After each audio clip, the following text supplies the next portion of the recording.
আজকে Sunday special রান্না করেছিলাম চিকেন কষা। আর তোমরা কি কি রান্না করেছিলে কমেন্টে জানাবে। তো হ্যালো বন্ধুরা, তোমরা সবাই কেমন আছো? আশা করি ভালো আছো, আর আমিও খুব ভালো আছি। তো আজকে চিকেন রান্না করেছিলাম। তো চিকেনটা প্রথমে ভালো করে ধুয়ে নিয়েছি, তারপর দই দিয়েছি, হলুদ গুঁড়ো দিয়েছি, লঙ্কার গুঁড়ো দিয়েছি, ধনে গুঁড়ো, জিরের গুঁড়ো, আর লবণ, একটু চিনি, আর সর্ষের তেল দিয়ে, আর একটু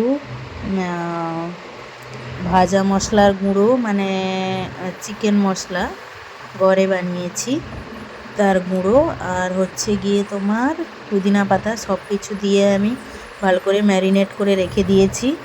তারপর দেখো তেলের মধ্যে আমি জিরে আর পাঁচ ফোড়ন দিয়ে রান্না করছি। তো পাঁচ ফোড়ন দিয়ে রান্না করলে কিন্তু দারুণ টেস্ট হয়। তো জিরে আর পাঁচ ফোড়ন তেলের মধ্যে দিয়ে তারপর পেঁয়াজ বাটা দিয়ে ভালো করে নাড়াচাড়া করে আদা আর রসুন আমি শিলনোড়ায় বেটে নিয়েছি, আর টমেটো পেস্ট করে নিয়েছি, দিয়ে দিলাম। তারপর দেখো হলুদ গুঁড়ো একটু দিয়ে দিয়েছি, আর লবণ দিয়ে ভালো করে কষিয়ে নিয়েছি। তো দেখো তেল ছেড়ে দিয়েছে। বাটা মশলায় রান্না করছি আজকে। আর দেখো এখানে আলু ভেজে নিচ্ছি লবণ হলুদ দিয়ে। তো ভাজা আলুটা তরকারিতে দিয়ে দিলাম, কষিয়ে নেব এই জন্য দিয়ে দিলাম। আর চিকেনটাও দিয়ে দিয়েছি, দিয়ে ভালো করে কষিয়ে নেব এখন। তো তোমাদের আজকে কি কি রান্না হয়েছে সেটা কমেন্টে জানাবে। আর দেখো চিকেনটা ভালো করে কষিয়ে নিচ্ছি। তো পুদিনা পাতার সেন্টটা দারুণ লাগে, তাই পুদিনা পাতা দিয়েছি। আর উচ্ছে আলুটা আমি ভেজে নিচ্ছি। তো দেখো চিকেনটাও আমি নাড়াচাড়া করে নিচ্ছি।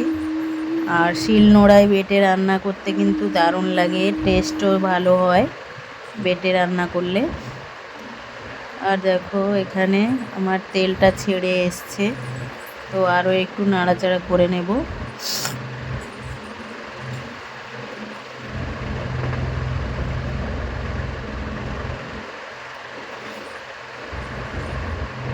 আর কালারটা কিন্তু দারুণ এসেছে।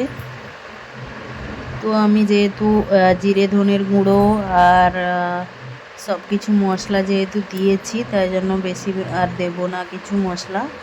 তো দেখো গরম জল দিয়ে দিলাম, কষানো হয়ে গেছিলো, তেল ছেড়ে দিয়েছিল। এই গরম জল দিয়ে এবার ঢাকনা দিয়ে রেখে দেবো। এবার দেখো কাঁচা লঙ্কা দিয়ে দিলাম কিছুটা, আর দেখো ধনে পাতা দিয়ে দিয়েছি, আর একটা তেজপাতা দিয়ে দিয়েছি।